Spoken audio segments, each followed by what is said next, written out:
Welcome into Big 12 Media Days, day one here in the books in Dallas. Lauren Rue, Colby Daniels, John Hoover with you.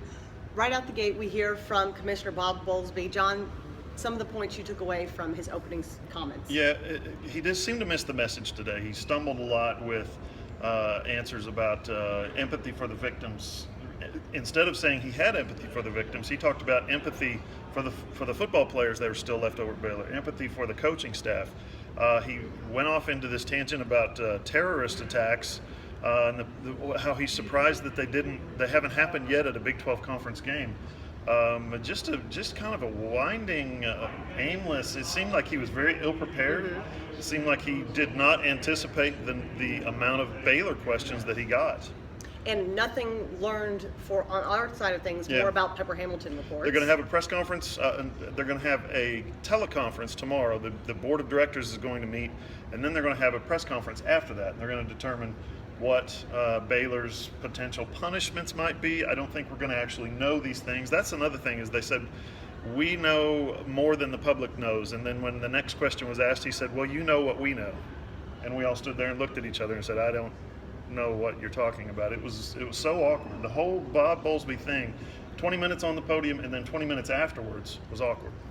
Colby, some of the teams that we saw today, Baylor, TCU, Oklahoma State, Texas Tech, Kansas, of those teams, what stood out for you today?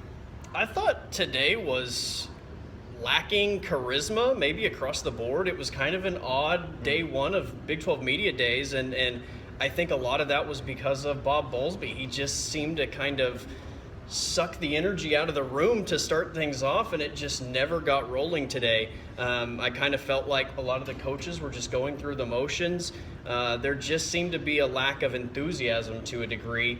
But you know, football is here, and it's kind of amazing that we're all excited about football, and Baylor stole the headlines today. Yep. Well, our listeners probably want to know about our local team, so some things that we took away from Mike Gundy and the Oklahoma State Cowboys. Yeah, one of the questions that I asked was the J.W. Walsh offense and the package, the short yardage package.